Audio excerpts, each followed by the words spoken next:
The story begins with a girl named Rin who is getting married. She's asked the ceremonial question whether she accepts Kazu as her husband and to love and honor him for the rest of her life. Smiling, she agrees without hesitation. However, this is not happening in real life, but rather in a game. The game is called Dusky Plains, an open-world MMO known for its realistic graphics and immersive user roleplay.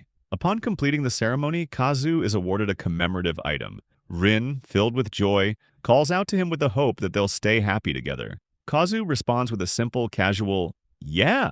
Rin, surprised by the lack of enthusiasm, asks him if that's really all he wants to say. They first met 4 years ago. Back then, Rin was a beginner, just starting out in the game. They got randomly matched up in a dungeon. As Kazu guided her through the game, they began to understand each other better and grew closer. As he progressed through the game, Kazu completed all the achievements except one, to get married to a beloved partner. So one day, he casually asks her if she would like to marry him. She's taken aback by the proposal and gladly accepts. Their engagement leads to an in-game wedding, and they receive a bouquet of flowers. Rin smiles and tells him that she loves him. He thanks her and promises they'll continue playing together. She then tells him that she needs to sleep and logs off, saying they'll meet again tomorrow.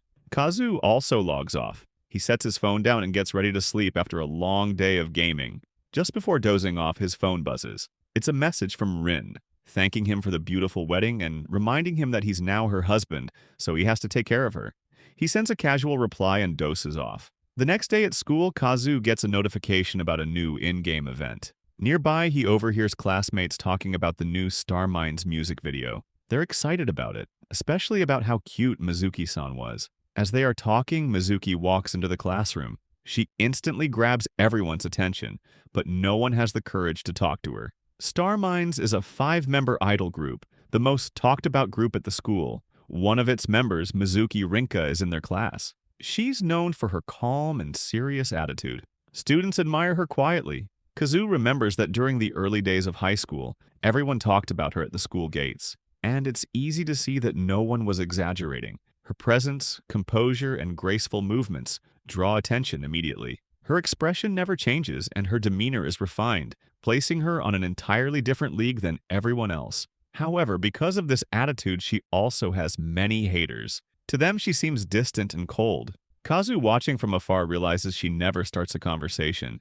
But for people like him, admiring her from a distance is enough. Students go crazy over the limited edition Star Mines bundle. Kazu understands this feeling. After all, he has also wasted a fair bit of money on his game. His phone buzzes again. It's Rin asking if he can play again tonight. He replies that he definitely will, then decides to take a quick nap before the class starts. For him, playing with her means more than obsessing over idols. Later that night, Kazu boots up his PC to play the game, but he is met with a maintenance notice. He wanted to go mining before Rin logs in, but I guess those plans are ruined. Still, he decides to check the upcoming event. He comes across a post about the Star Mines group. Realizing it's the same group the boys in class were talking about, he decides to check out their music just to see what all the fuss is about. He's surprised to find himself enjoying it. He hadn't expected to like it, but Mizuki Rinka's voice stands out. He ends up listening to all of her songs. When he glances at the clock, he realizes how late he is. He quickly logs into the game. He begins to panic, thinking how angry she must be. He can't tell her he was watching idol videos.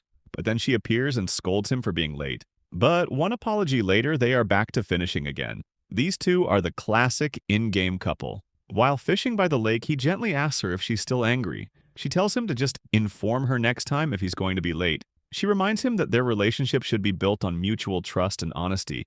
They're husband and wife now, after all. However, she still wants to know why he was late. He admits he was watching an idol group's music video. Rin, curious, asks which one. He reminds her of their agreement not to bring real-world topics into the game. He recalls how she once said their relationship would lose its purity if they got caught up in reality. But despite this, her curiosity has gotten the better of her this time. Kazu gives in and tells her it was Star Mines. He tells her how it was his first time listening to them, and they were better than he expected. He says Mizuki Rinka's voice made her stand out the most. Then he adds with a hint of disbelief that Mizuki Rinka also happens to be his classmate.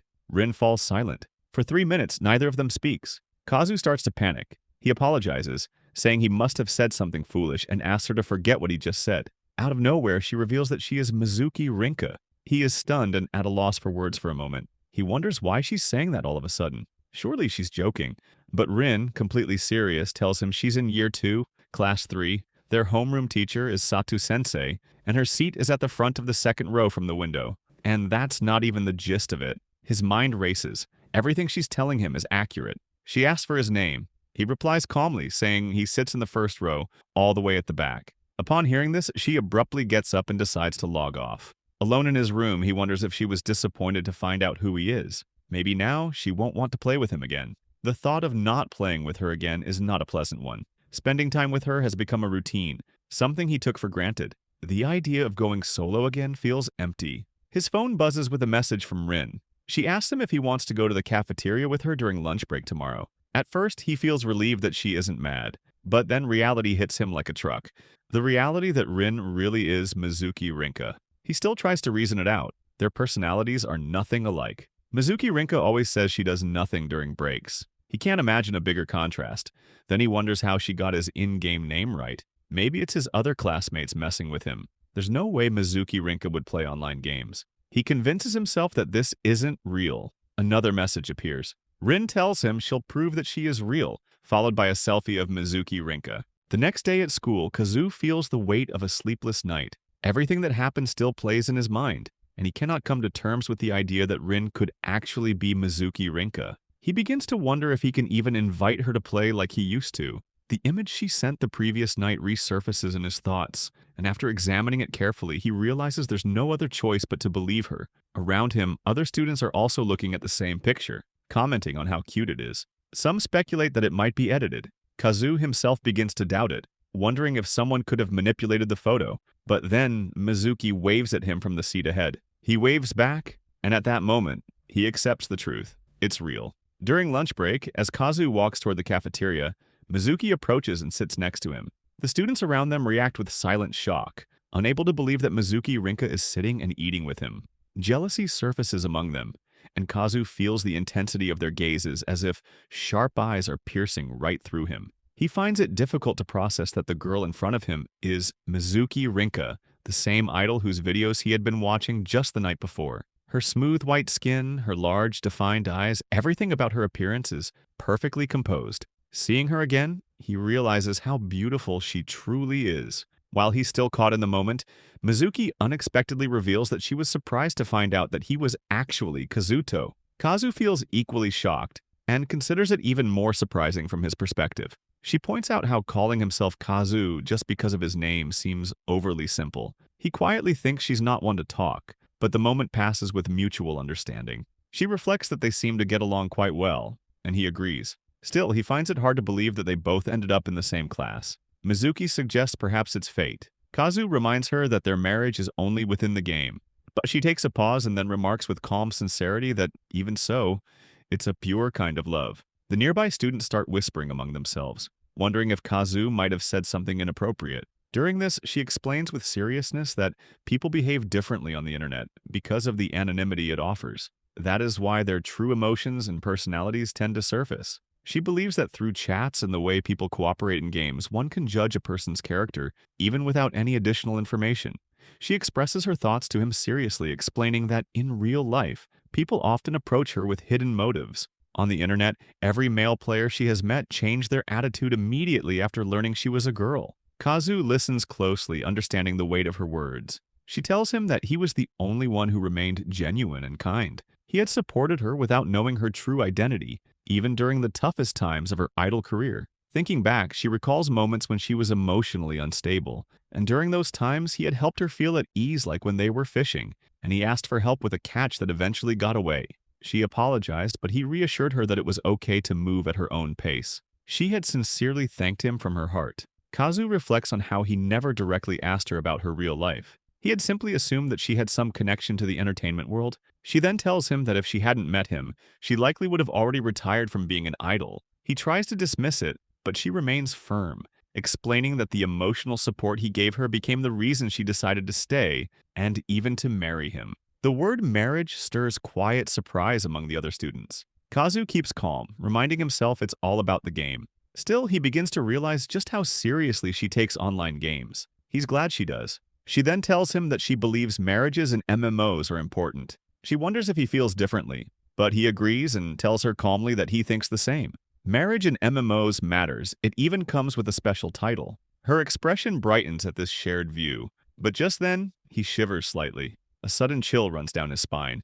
He tries to dismiss it, telling himself it's probably just his imagination. At that moment, someone nearby calls out to Rin. As the unfamiliar voice reaches them, everyone nearby is caught off guard. A girl approaches and, with composed curiosity, asks Rin if the boy sitting with her is someone she knows. To Kazu, her voice sounds strangely familiar. She then introduces herself brightly as Kurumizaka Nana, another member of Star Mines just like Rin, and expresses genuine happiness at meeting them. Upon hearing her name, Kazu immediately recognizes her as the energetic center of the idol group. He silently wonders if they had always attended the same school without him noticing. As Nana greets him warmly, surrounding students begin whispering in jealousy, questioning whether Kazu is also pursuing Nana now. They express their irritation quietly, swearing they won't forgive him. Casually, Nana asks Rin if Kazu might be upset, seeing her having lunch with another boy.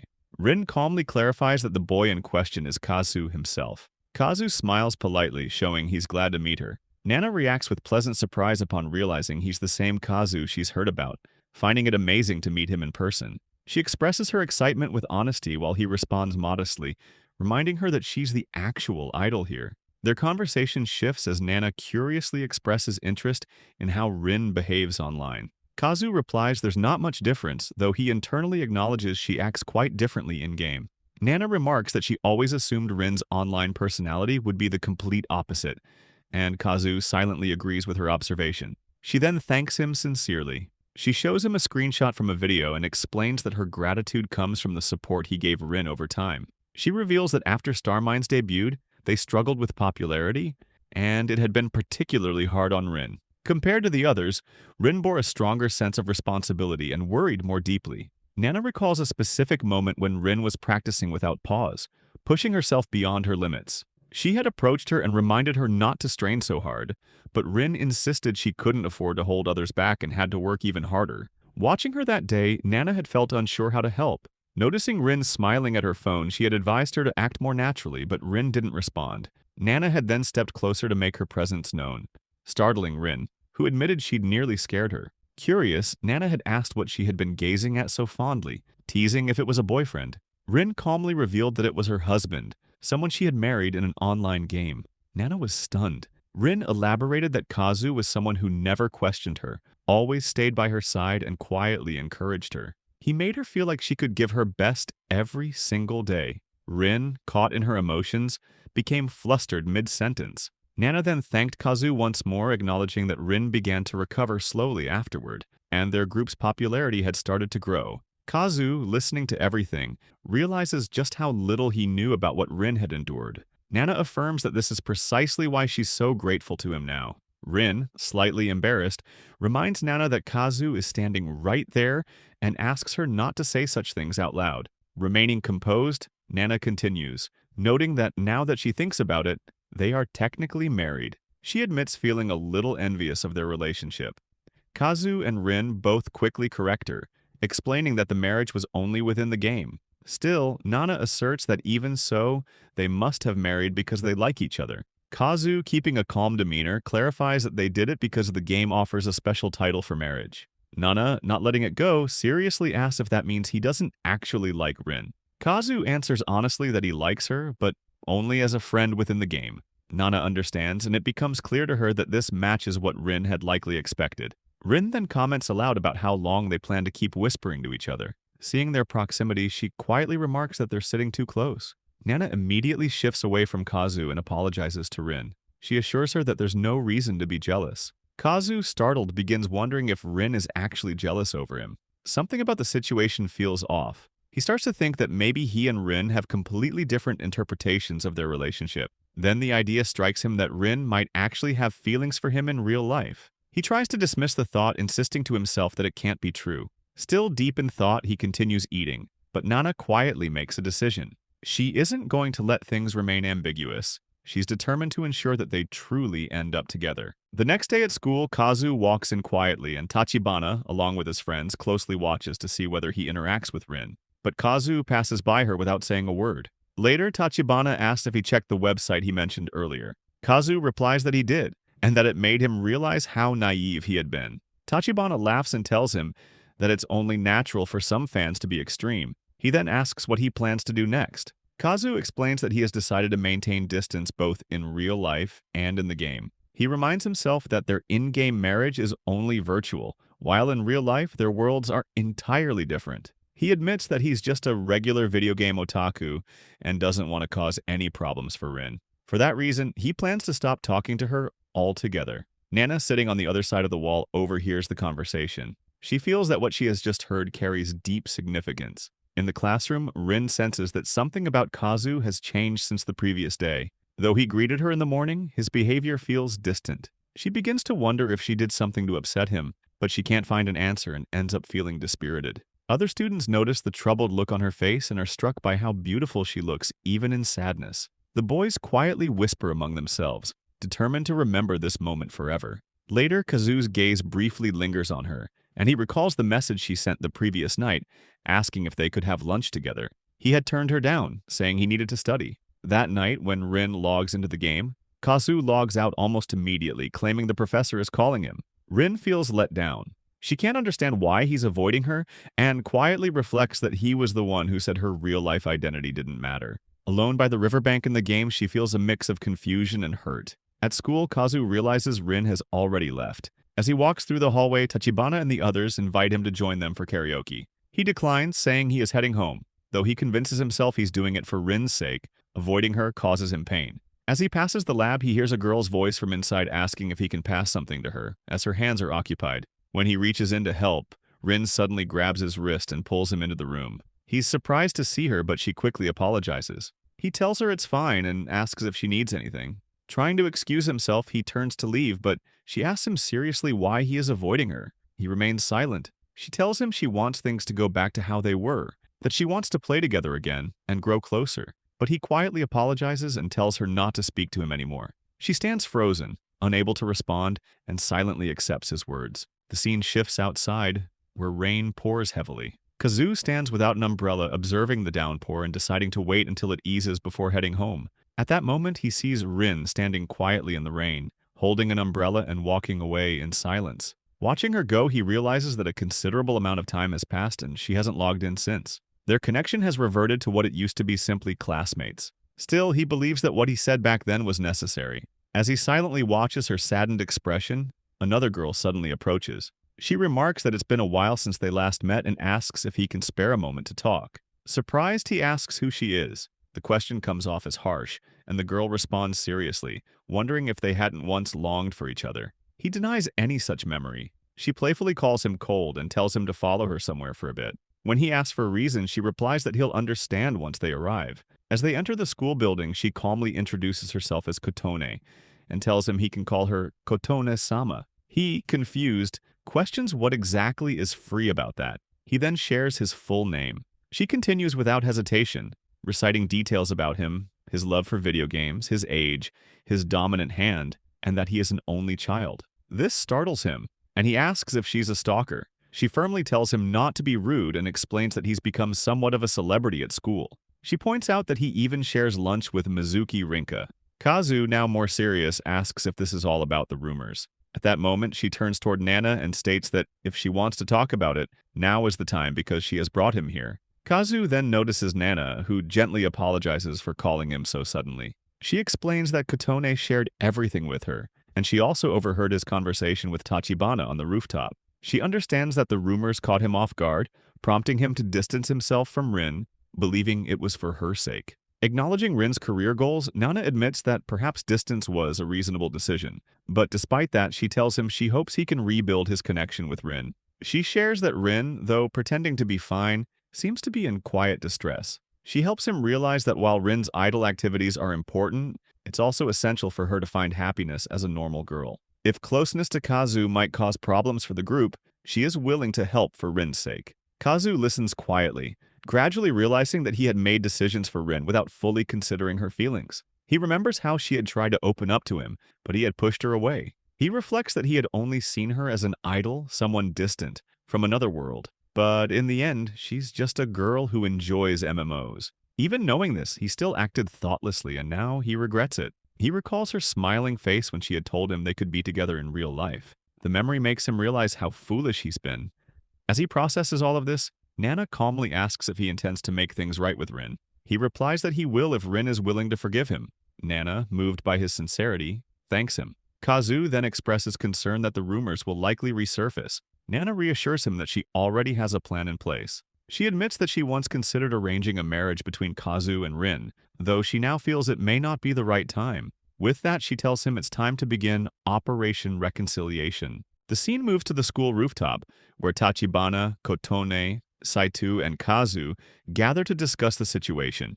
During the conversation, Tachibana, clearly frustrated, asks Nana why she has called them all there. He wonders aloud whether Rin wasn't enough now. Nana is involving them all by name. Kazu calmly addresses the group, explaining that he needs a favor. Nana, maintaining a serious tone, outlines her plan for what she calls Operation Reconciliation. She believes the real problem is that Rin became close to a certain boy, and turning to Kazu, she states that he must become one of Rin's friends. Kazu begins to reflect on Rin as Nana gently reminds him that, besides him, Rin has no true friends at school. He remarks that Rin seems to prefer being alone, but Nana patiently corrects him, explaining that while Rin is often misunderstood as cold, she actually hates being lonely. Nana shares a past conversation with Rin, 4-star Minds, in which Rin admitted she wanted classmates she could talk to.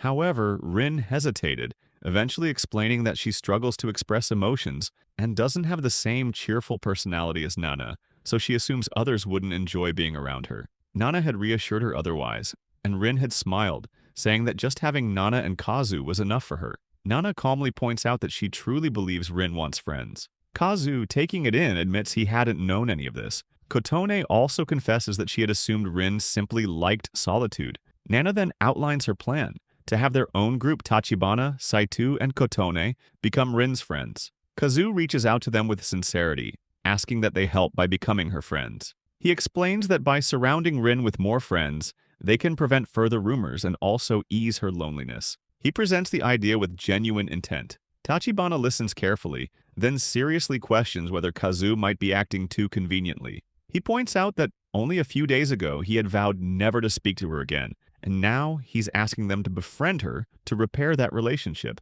Raising his voice slightly, Tachibana asks whether Kazu really thought they would reject such a request. Kazu is caught off guard, but Tachibana explains that no one would pass up the opportunity to become friends with a girl like Rin. Saito agrees, asking if all of this is truly alright with Kazu. Tachibana continues, sharing that he has wanted to get along with Rin for a long time. Since she started spending time with Kazu, her expression has softened, and that change is something they've all noticed. He tells Kazu there is no need to ask if they're already willing. Kazu and Nana are both moved by this support. Still, Nana reminds them that Rin has emotionally closed herself off because of what happened with Kazu.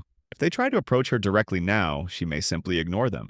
Kotone silently notes that Nana can be a bit blunt with her words. Tachibana suggests that they try getting closer to her through online games. Kazu, however, points out that Rin specifically doesn't trust boys in online games, making that approach a bit more complicated. Kotone begins thinking, trying to come up with a better method. Just then, Saito speaks up with a calm certainty, stating that there is one realistic and reasonable way to become someone's friend without failing. The group begins coordinating through their walkie-talkies. Kazu reports first, confirming that he is in position and that the target Rin is present. Nana responds shortly after, calmly announcing that she and the others are also ready. Kazu, puzzled, wonders aloud why they are even using walkie-talkies in the first place. Nana explains that it simply helps set the mood. Tachibana then mentions that the walkie-talkies belong to him. Saito checks in with everyone to ensure they remember the plan. Kotone cheerfully replies that they rehearsed it thoroughly the day before, but the group agrees to go over it once more to be safe. The plan begins with the four of them excluding Kazu approaching Rin in the school courtyard during lunch. Given the unexpected approach, they expect her to be confused. At that moment, they will ask her to be their friend. Tachibana reflects that the line initially sounded strange to him when he first heard it, as he hadn't imagined something so simple would be the plan. But Nana believes that simplicity is often the most effective approach. Saito agrees, noting that when someone is approached with such sincerity, it's hard for them to say no. They also take into account that the courtyard will be crowded during the lunch break, making it an ideal setting to publicly demonstrate their friendship with Rin. The hope is that by showing she has a strong group of friends, the previous rumors involving her and a certain boy Kazu will be dismissed as mere misunderstandings. It would appear to everyone else that the boy was simply part of her friend group. Meanwhile, Kazu quietly hopes that once this is over, he'll have the chance to properly apologize to Rin. That's why he remains at a distance, watching over the situation as it unfolds. Saito confidently states that the success rate of this plan is 100%. He tells Kazu to observe their success carefully. With everyone ready, they launch Operation Reconciliation. The group approaches Rin and kindly asks if she can spare a moment. Kazu continues to observe from a distance, growing increasingly unsure about the outcome.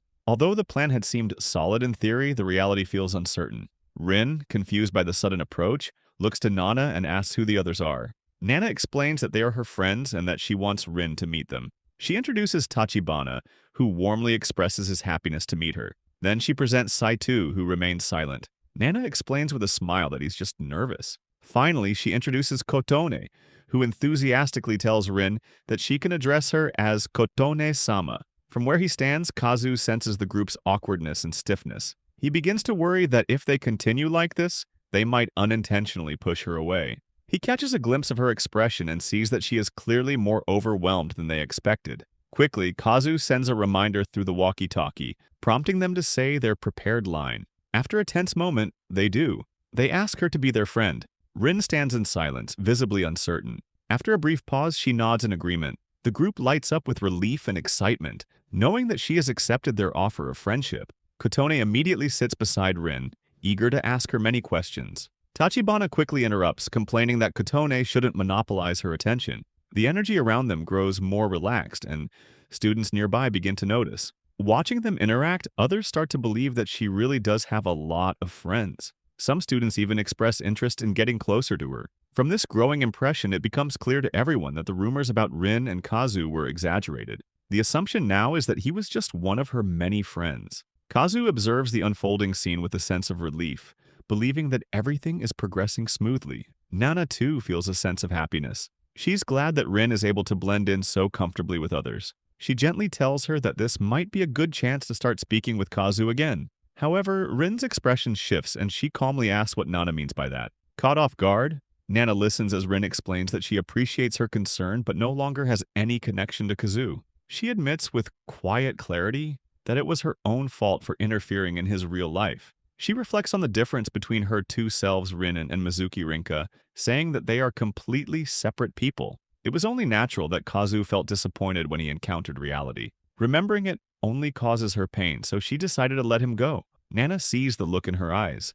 It's the same one she saw the last time this happened, and in that moment she realizes that she still hasn't been able to change her. A heavy sadness settles over her. After everything, Nana quietly informs the group that she needs to prepare for the 5th period. Along with Kotone, she ends the conversation and walks away, leaving Rin standing alone in silence. As they step back, a sense of finality settles over them, the realization that her emotional wounds run deeper than they had anticipated. Some suggest trying again tomorrow, but Nana firmly shakes her head. She tells them that nothing more can be done. In Rin's current state, no one can reach her. She believes only one person might still have a chance, Kazu. At that moment, Kazu calls out to Rin from a nearby window. His voice cuts through the quiet courtyard, drawing the attention of surrounding students, who turn in surprise. Rin looks up at him. With sincere conviction, Kazu expresses his regret, admitting that he had been too focused on everything around him and failed to consider her feelings. He recognizes that she had been trying to get close, while he dismissed her without truly listening. He acknowledges his own selfishness. Although the timing may seem convenient, he insists on saying what he feels. He asks her to be his friend. The courtyard falls silent. He quickly adds that it's not just about being his friend, but everyone's. He invites her to share moments with them, laughing, talking, and even going out together after school. He mentions going to karaoke and, more personally, that he wants to go fishing with her again. His mention of fishing draws surprised reactions. Some question the relevance, but Nana recalls Rin once talking about going fishing with him. Just then, a classmate runs up to remind Kazu that class is about to start. At that moment, Kazu suddenly loses his balance and falls from the window. Gasps erupt from the crowd. His friends shout his name in panic, and Rin rushes toward him in fear, her eyes filling with tears as she pleads for him to hold on. Kazu opens his eyes and reassures her it's only a few scratches. He had landed in a flower bed below. Rin clasps his hand tightly, overcome with relief, and tells him how worried she was. He quietly apologizes for making her feel that way. He affirms that everything he said was from the heart. He truly wants to build a real-life relationship with her. She responds softly, saying she wants the same. She wants to go fishing with him again. Then, with some hesitation, he adds that while fishing isn't bad, she would also like him to come mining with her sometimes. She smiles and agrees it wouldn't be so bad once in a while. His friends soon gather around, relieved to see he's okay. They scold him for the reckless stunt, but admit that he pulled it off like a legend. The tension eases, and they acknowledge that his earlier behavior may have been a little too guarded, but now it doesn't matter. Their plan, Operation Reconciliation, has succeeded. Later, Kazu sits by the riverside fishing with Rin. He reflects on how he got scolded afterward, but since he promised to fix the flower bed, he avoided punishment. During their quiet moment, Rin gently asks if she can call herself his wife. Kazu responds with calm certainty, saying it's obvious because they're married. Her smile reassures him. Being able to share this connection with her again, even online, feels meaningful to him. Then, just as the atmosphere settles, a large figure approaches and tells them he has finally found them. Both Kazu and Rin look up, confused, not recognizing who the person is. Kazu looks at the newcomer and, with serious curiosity, asks Rin if this person is a friend of hers. Rin calmly clears up the misunderstanding and explains that the person is named Sturman Griff. Judging from his low level, only level 2, it's clear he's a beginner. The group is surprised by his sudden appearance. Rin further explains that Sturman Griff is actually the name of Nana's cat. Kazu finds the name strange, noting that the voice and appearance of the player don't seem to match. Facing Sturman, she points out that he should have messaged before appearing. Sturman admits that he wanted to surprise her by showing up without warning, but Rin tells him that he only ended up frightening her. Then, in a sudden move, Sturman grabs Kazu and asks if the girl really is their Rin. Kazu, calm and steady, confirms that this is how her in-game character looks. Sturman appears stunned, recalling how she once claimed that her game avatar resembled her real-life self, though now she looks completely different. Rin notes in return that Sturman himself looks entirely different too. His appearance is a full reversal from reality. Rin shifts the focus, saying that they need to help Nana get used to the Black Plains area, and suggests they all go hunting together. Sturman, unsure of himself, questions whether he'll be able to defeat any monsters. Kazu assures him that he doesn't need to worry, they'll support him. Kazu proposes they start with weaker monsters nearby. A small creature appears, and Sturman finds it endearing. Rin quietly tells Kazu that Nana's tastes are clearly not like most people's. Kazu observes that the monster is stronger than expected and advises caution. But before anyone can react, the small creature suddenly strikes Sturman on the head. Despite the blow, Sturman still sees it as playful behavior, calling the creature cute. Kazu and Rin, however, warn him that the monster is actively attacking. The creature continues to strike, and eventually Sturman is defeated. He apologizes, but Kazu and Rin reassure him it's his first time, and that sort of thing happens to everyone. They consider focusing on easier monsters to level up. Kazu silently notes to himself that Sturman is truly bad at video games, while Rin has already gone off to fish. Sturman returns and, with genuine concern, asks Kazu if he doesn't want to grow closer to Rin. Kazu is surprised by the abruptness of the question. Sturman insists that the key to reducing the emotional distance between them is to begin using each other's real names. Kazu hesitates, questioning whether using Rin isn't already enough, since it's just one syllable short. But Sturman explains that her real and in-game names carry entirely different feelings. Sturman steps away for a moment, saying he'll leave them alone for a bit, and suggests Kazu call her Rinka. As he goes AFK, he notes that the beep sound he hears resembles Nana's voice. Once he's gone, Rin quietly comments that Nana seems to be improving. Kazu replies seriously that she still has a long way to go. He wonders aloud whether using a different name really changes anything. Turning toward Rin, he addresses her by her full name and casually asks how she likes her curry. The moment he says it, he feels embarrassed, admitting to himself that after calling her Rin for so long, the change feels unnatural. Rin responds that she likes sweet curry. While they continue fishing, Kazu hears Sturman calling out to him again and realizes that she has been listening to everything. Later, while sitting together, he again uses her full name and asks about their home economics class. She gently reminds him that they don't have it tomorrow. He remarks on how he always notices a seagull flying by, trying to shift the awkwardness. Despite everything, he admits to himself that calling her Rinka still feels strange. She seriously tells him that if something is wrong, they should talk openly. Seeing her make an effort to face him directly, he knows he needs to respond with the same honesty. He apologizes for how he's handled things and sincerely asks if he can start calling her Rinka. She is visibly stunned and expresses disbelief that he would say something like that, calling it sudden. She asks if he really means it. Kazu answers with steady sincerity. She takes a moment and then reassures him that, of course, it's fine because they're married. Hearing that, he softly calls her by her full name. Tears begin to fill her eyes. He tells her she can use his full name as well. She asks if he truly means it. Slowly, she begins saying his name, syllable by syllable. When he nods, confirming that it's okay, she hugs him tightly and tells him that she loves him. He smiles and gently places his hand on her head, saying that from now on, he's in her care. Rin, smiling back, tells him she's in his care too as both friends and partners. Afterward, he calls for Sturman to come out. He appears, laughing and asking if they figured it out. Kazu tells Rin that it was Sturman's idea to have them start using each other's names. She smiles and says she doubts it was his idea. She suspects it came from Kazu himself. Still, she says she's genuinely happy and that she feels much closer to him now, maybe even a little special. Then, unexpectedly, Sturman tells Kazu that he can call him Nana too. Kazu agrees without hesitation. At that very moment, Rin is caught off guard. Tears welling in her eyes, she suddenly runs away, calling Kazu a dummy as she goes. Kazu, confused, calls after her asking why. Ever since the incident when Kazu and Rin reconciled, meeting for lunch with their group of 6 becomes a regular routine. But today feels different.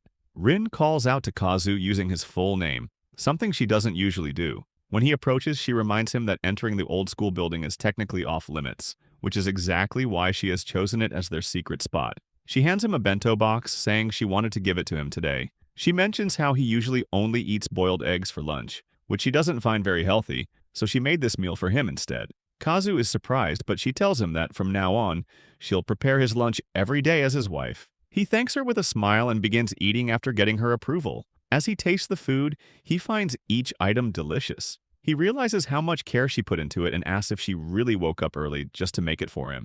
Even while managing her idol work, she has made time for this. He silently reflects that he isn't worthy of such effort. Rin then quietly asks if she can make a request. When he agrees, she asks him to say, "Ah." Caught off guard, Kazu repeats the word in confusion, trying to confirm what she meant. When she affirms it, he's puzzled and questions whether that kind of thing is casual between friends. She then asks him if he doesn't want to. He reassures her that he was just surprised, not unwilling. Encouraged, she asks again, and when he says it, she feeds him by hand. He compliments the taste, and she continues happily feeding him more. But after a while, he suddenly stops, saying he can't eat anymore. Rin, surprised, asks if something is wrong and wonders aloud if this is what people call marital fatigue. Her tone shifts and she begins to spiral emotionally. She insists that even though it's been years since they got married, he still gives her butterflies. He's the only one she thinks about now, but she struggles to believe that such feelings could be real. He then quickly adds that it's probably just because he's full. She responds that if that was the case, he should have simply said so. She, still upset, tries to make him understand. Just then, they hear a noise. A man approaches with a stick in hand. Rin immediately recognizes the sound. It's Ishimatsu's sensei, the PE teacher. Kazu panics, realizing they'll be in trouble if caught here. They quickly rush into a nearby classroom to hide. Inside, Kazu becomes keenly aware of Rin's closeness. Their bodies are pressed together. He puts a hand over her mouth to stop her from making any sound. She whispers that his heartbeat is loud. He admits he can hear hers too and feels her body warmth. He quietly confesses that he can't hold back any longer. Sweating and overwhelmed, he reminds himself that while they are a couple, they're still in high school, and this is not the right place for anything more. Rin pleads with him to be gentle, but just as tension peaks, he suddenly sneezes. He stumbles forward, landing on her, and awkwardly explains that there was too much dust for him to hold back. Rin is left stunned. At that moment, a cat appears between them. Kazu grows frustrated and realizes the bell sound they heard earlier came from the cat's collar. Rin identifies it as Sturman Griff, Nana's cat, and they both realize it has run off again. She picks the cat up gently and says they should head to where Nana is. As she walks ahead, Kazu asks if she had said something earlier. She replies calmly that it was nothing important. But seeing her composed tone and expression, he begins to quietly wonder if she's actually upset with him. In the classroom, while Kazu sits quietly, he receives a sudden message from Rin. She tells him her family won't return until Sunday and asks if he would like to come over. His friends, noticing the message, react with surprise, suspecting the situation resembles something romantic or intimate. Kazu, caught off guard, realizes they've been watching him and wonders how long they've been there. They teasingly suggest that he'll understand more once he graduates and should be prepared. Confused, Kazu asks what they mean, and one of them bluntly implies what might happen between him and Rin when they are alone. Kazu, misunderstanding, says they'll probably play online games. This response surprises everyone, who begins to question whether he's being serious. It appears that he is. On Sunday, Kazu visits her house. She greets him warmly at the door, dressed neatly to receive him. As he steps inside, he can't help but notice how beautiful she looks. He apologizes politely as she invites him in. Inside her room, Kazu, unfamiliar with a girl's room, looks around curiously. Rin tells him she'll bring some tea and asks him to sit. While waiting, he observes her impressive gaming setup and notices a sewing machine nearby. Surprised to learn she enjoys sewing, Rin returns and catches him looking around. He welcomes her back. She remarks pointedly that she hopes he isn't analyzing every detail of her room, calling him a pervert in a teasing tone. She then says it's time to get started. Assuming they're about to play games, Kazu prepares himself, but Rin calmly informs him that he might not understand the real reason she invited him. She says that today she plans to sever his ties with all other girls. Kazu is shocked. She sits beside him, calling it a good start, and begins by saying they'll remove all his female friends from his online games. Kazu protests, questioning how she can do that on her own, and whether she even has the right. He wonders if her actions are normal and pleads with her not to delete all his friends, fearing isolation. Rin, calm and firm, reminds him that she is still here. Kazu explains that he plays with other friends during the week when she isn't online. Rin listens and appears to understand, but then her eyes begin to water. She asks if what he truly wants is for her to stop being an idol. Kazu is caught off guard and denies it, telling her he wants her to continue being an idol and simply allow his online friendships to exist. She immediately refuses and tells him that a woman named Satoke, who has been divorced 8 times, once told her that men lower women's guards to build relationships elsewhere. When he asks who she is, Rin dismisses the question, telling him he's asking too much. Kazu begins to question if he is the one at fault. She then picks up a string and says it symbolizes something for couples. Kazu points out that they aren't a couple, but Rin insists they are husband and wife. Kazu tries to reason that their relationship only exists in-game, but before he can say more, Rin's younger sister unexpectedly returns home. Panic sets in. He prepares to hide in the closet, but Rin quickly stops him, and instead pushes him onto the bed, covering him with a blanket. Her sister Nonwa enters and immediately senses someone else is there. Rin calmly denies it and shifts her attention to helping her sister change. However, Nona walks over and lifts the blanket, revealing Kazu. He stares in shock at the girl who appears to be a younger version of Rin. Nonwa, equally stunned, exclaims in disbelief that her sister has brought a boy home. Rinka's younger sister is delighted that she brought a boy home. Kazu, surprised by her reaction, when suddenly Rinka tells him that the girl is her younger sister. The little girl introduces herself cheerfully as Mizuki Nonowa, a first-grade student. Her energy and confidence make Kazuto silently acknowledge how strong the family's genetics seem to be. With innocent curiosity, Nonowa asks if he plans to climb with her sister. He, confused by the wording, asks what she means. She smiles and explains that she's referring to the stairs to adulthood. The phrase causes Kazuto to reflect inwardly, wondering if today's children are unusually mature or if he himself is simply lagging behind. Rinka, maintaining a serious tone, clarifies that Nonowa is just repeating phrases she's heard from dramas without understanding them. Nonowa then pleads with Kazuto to play with her. Though he initially tries to decline, her tearful eyes convince him. He assures her that he'll play as much as she wants. Rinka quietly tells him that there's something important she wants to talk about. He nods in understanding, saying it's fine if he plays with Nonowa for a little while. With Rinka's approval, Nonowa becomes excited and quickly chooses the game she wants. Kazuto asks if she's interested in online games, and when she rejects a character, he suggests they create a new one. Together they customize it, and Kazuto finds the result adorable. Rinka, observing with a neutral expression, quietly mutters that her own character is cute too. Kazuto and Nona begin playing. Rinka, feeling slightly sidelined, mutters that she could easily do what they're doing. He turns to her and asks if she's competing with her sister. Rinka immediately denies it. Nonowa wins a game round and proudly celebrates. He praises her skill, which makes Rinka mutter that she could have defeated the enemy in one hit. He now begins to realize that she is indeed competing. Rinka responds with a quiet complaint that he's never given her compliments like that. He gently reminds her that she's twice Nonowa's age. As he watches her behavior, he starts to question whether her enthusiasm for online games is becoming excessive. She recalls that praising others boosts their confidence and strengthens bonds. Since they are now a couple, he reasons, mutual praise is important. She says she's glad he's getting along well with Nonowa, but insists that he should also pay attention to her as well. Kazuto is momentarily caught off guard. She calmly adds that she wants to be pampered too. As he pats her head, he notices how silky and light her hair feels. Lost in thought, he starts making strange noises, but quickly checks himself. Time passes, and Nonowa eventually falls asleep. Kazuto continues patting her head and wonders how long he's supposed to keep going. Sensing his hesitation, Rinka quietly tells him that he can touch her more. He freezes, unsure of how to take that. Just then, the front door opens, and another girl enters, announcing her return and beginning to talk about dinner. She stops mid-sentence when she notices him and asks who he is. She introduces herself as Kasumi, a university student and Rinka's elder sister. Kazuto once again notes silently how strikingly strong their family traits are. Rinka introduces Kazuto as her classmate. Kasumi asks if they are dating. Rinka responds that they are not dating, then quickly corrects herself and says he is her husband. Kasumi reacts with a knowing tone, intrigued by the statement. Rinka explains that they met in an online game and married there. Kasumi comments that it sounds like they're simply good online friends, but Rinka firmly insists they are married. Kasumi nods, still trying to comprehend it. Kasumi admits that she doesn't fully understand how online marriage works and questions Rinka about her seriousness. Rinka replies confidently that she means everything she says. Kazuto is taken aback by her composure. Kasumi turns to him and tells him to take care of her sister, stating that only he can truly understand her. Kazuto, confused, asks what she means. Kasumi answers that Rinka is extremely cute and then casually suggests that if he ever crosses the line, it would be understandable. She leans in and softly tells him to give in to his desires. Kazuto, stunned and overwhelmed, internally decides that it's probably time for him to go home.